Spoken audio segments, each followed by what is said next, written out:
ഇടുക്കിയിൽ വീണ്ടും കയ്യേറ്റം ഒഴിപ്പിക്കൽ. ചിന്നക്കനാൽ സൂര്യനെല്ലിയിലെ 3 ഏക്കർ ഭൂമിയും റിസോർട്ടുമാണ് റവന്യൂ വകുപ്പ് ഒഴിപ്പിച്ചത്. സബ് കളക്ടർ അരുൺ എസ് നായരുടെ നേതൃത്വത്തിലുള്ള സംഘമാണ് ഒഴിപ്പിക്കൽ നടപടിക്ക് നേതൃത്വം നൽകിയത്. വിവരങ്ങളുമായി ബിനീഷ് ആന്റണി ഞങ്ങളുടെ പ്രതിനിധി ചേരുകയാണ്. ബിനീഷ്, ഭൂമി കയ്യേറ്റവുമായി ബന്ധപ്പെട്ട് ഇപ്പോൾ ഒഴിപ്പിക്കൽ നടപടി അത് പൂർത്തിയായോ? ഏത് റിസോർട്ടാണ് ഒഴിപ്പിച്ചത്? മറ്റ് വിശദാംശങ്ങളിലേക്ക്. ജിംഷാദ്, ഒഴിപ്പിക്കൽ നടപടി പൂർത്തിയായിട്ടുണ്ട്. സൂര്യനെല്ലി 34/1 പെട്ട റിസോർട്ട് ഉൾപ്പെടെയുള്ള 3 ഏക്കർ ഭൂമിയാണ് റവന്യൂ സംഘം രാവിലെ അരുൺ എസ് നായരുടെ നേതൃത്വത്തിലുള്ള റവന്യൂ സംഘം രാവിലെ ഒഴിപ്പിച്ചത്.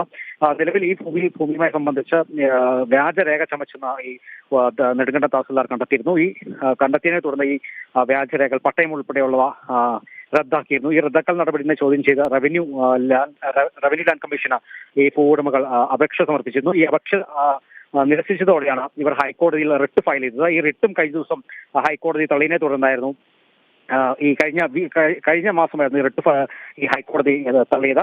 ഇതിനെ തുടർന്ന് കഴിഞ്ഞ ദിവസം തന്നെ ഉത്തരവിറക്കിയിരുന്നു ഹൈക്കോടതി. ഈ ഭൂമി അനധികൃതമായി കൈവശം വെച്ചിരിക്കാന്നുള്ള ഉത്തരവിറക്കിയിരുന്നു. ഇത് ഏറ്റെടുക്കാൻ തന്നെ സർക്കാരിന് നിർദ്ദേശം നൽകിയിരുന്നു. ഈ നിർദ്ദേശത്തെ തുടർന്ന് കഴിഞ്ഞ ഒരു മാസം ആയിരുന്നു ഈ ഭൂവുടമയ്ക്ക് സമയം നൽകിയിരുന്നത്. ഈ സമയം ഈ കഴിഞ്ഞ 17-ാം തീയതിയാണ് അവസാനിച്ചത്. ഇതിന്റെ അടിസ്ഥാനത്തിലാണ് ഇന്ന് രാവിലെ റവന്യൂ സംഘം സ്ഥലത്തെത്തി ഈ 3 ഏക്കർ റിസോർട്ട് ഉൾപ്പെടെയുള്ള ഭൂമി ഏറ്റെടുത്തത്. വരും ദിവസങ്ങളിൽ 3-ാം ദൗത്യവുമായി ബന്ധപ്പെട്ട് ബാക്കിയുള്ള തുടർ നടപടികൾ ഉണ്ടാകുമെന്ന് അരുൺ എസ് നായർ നമ്മളോട് പ്രതികരിച്ചിട്ടുണ്ട്. ഏതായാലും ഈ ചെറുകിട കയ്യേറ്റക്കാരെ ഒഴിപ്പിച്ചതിനെതിരെ വ്യാപക പ്രതിഷേധം ഉയർന്ന ഒരു സാഹചര്യത്തിൽ തന്നെയാണ് ഇപ്പോൾ ഒരു വൻകിട കയ്യേറ്റം ഈ റവന്യൂ സംഘം ഒഴിപ്പിച്ചതെന്ന് വേണം നമുക്ക് പറയാൻ. ജിംഷാദ്.